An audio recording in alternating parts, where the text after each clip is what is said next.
1600 का साल था। यूरोप में व्यापार की होड़ लगी हुई थी। इंग्लैंड के कुछ व्यापारियों ने मिलकर एक कंपनी बनाई, ईस्ट इंडिया कंपनी, जिसे इंग्लैंड की रानी क्वीन एलिजाबेथ वन ने एशिया में व्यापार करने की अनुमति दी। उस समय भारत दुनिया के सबसे समृद्ध देशों में से एक था। मसाले, कपड़ा, रेशम, सोना, सब कुछ यहाँ था।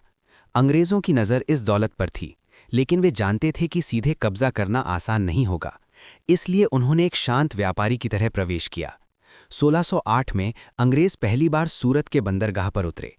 उस समय भारत पर मुगलों का राज था और बादशाह जहांगीर की सत्ता चल रही थी। अंग्रेजों ने सीधे युद्ध नहीं किया, बल्कि दोस्ती का रास्ता चुना। 1615 में सर टॉमस रो जहांगीर के दरबार में पहुंचे और बड़ी विनम्रता से व्यापार की अनुमति मांग ली। मुगलों को लगा ये लोग व्यापारी हैं, खतरा नहीं, और उन्हें अनुमति मिल गई। यही वो पल था जहां से इतिहास ने धीरे धीरे करवट लेना शुरू किया। अगले 100 सालों तक अंग्रेज व्यापार करते रहे। उन्होंने भारत के कई शहरों में अपने फैक्ट्री यानी व्यापारिक केंद्र बना लिए, मद्रास, बंबई, कलकत्ता। लेकिन इस दौरान एक बड़ा बदलाव हो रहा था। मुगल साम्राज्य कमजोर होने लगा था। छोटे छोटे राजा और नवाब अपने अपने क्षेत्रों में ताकतवर हो रहे थे।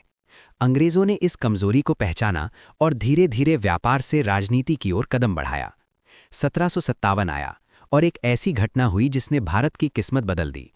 बंगाल के नवाब सिराजुद्दौला और अंग्रेजों के बीच बैटल ऑफ प्लासी हुआ। ये लड़ाई तलवारों से कम और साजिशों से ज्यादा लड़ी गई।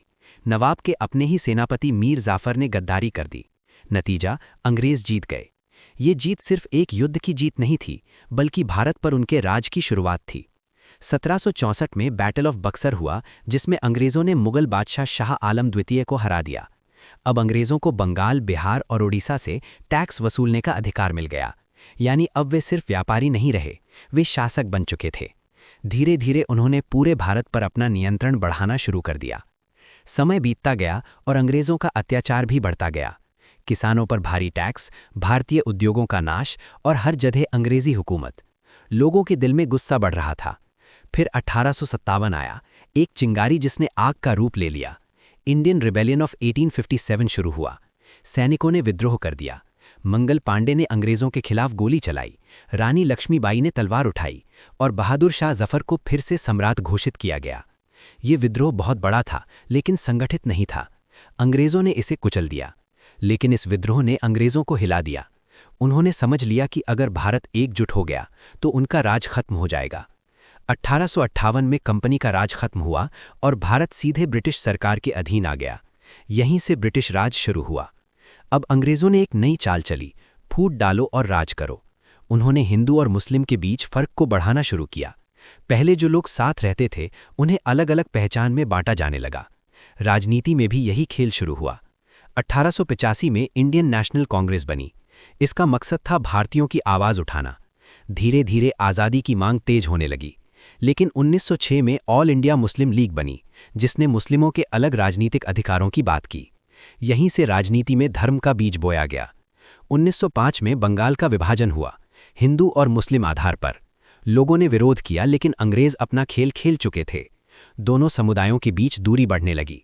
1915 में महात्मा गांधी भारत लौटे। उन्होंने अहिंसा और सत्याग्रह का रास्ता अपनाया। उनके नेतृत्व में आंदोलन तेज हुए। असहयोग, नमक सत्याग्रह, भारत छोड़ो आंदोलन। पूरा देश आज़ादी के लिए उठ खड़ा हुआ। लेकिन इसी दौरान एक और धारा मजबूत हो रही थी।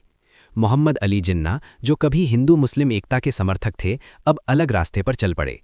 उन्होंने टू नेशन थ्योरी दी कि हिंदू और मुस्लिम दो अलग राष्ट्र हैं और उन्हें अलग देश चाहिए।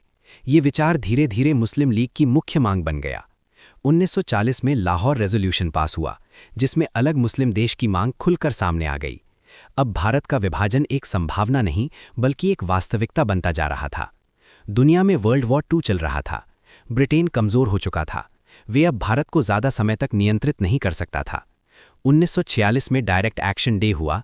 भयानक दंगे भड़क उठे। हिंदू और मुस्लिम एक दूसरे के खिलाफ खड़े हो गए। खून की नदियां बहने लगी। अब हालात काबू से बाहर हो रहे थे। ब्रिटेन ने फैसला लिया, भारत को आज़ाद करना होगा, लेकिन एक साथ नहीं। लॉर्ड माउंटबैटन भारत आए और उन्होंने योजना बनाई, देश को 2 हिस्सों में बांट दिया जाए। 1947 वो साल जिसने इतिहास को हमेशा के लिए बदल दिया। पार्टीशन ऑफ इंडिया हुआ। भारत और पाकिस्तान दो देश बन गए। 14 अगस्त को पाकिस्तान बना और 15 अगस्त को भारत आज़ाद हुआ। लेकिन ये आज़ादी खुशी से ज़्यादा दर्द लेकर आई। करोड़ों लोग अपने घर छोड़ने पर मजबूर हो गए। जो कल तक पड़ोसी थे, आज दुश्मन बन गए। ट्रेनें लाशों से भर कर आती थीं। महिलाएं, बच्चे, कोई सुरक्षित नहीं था।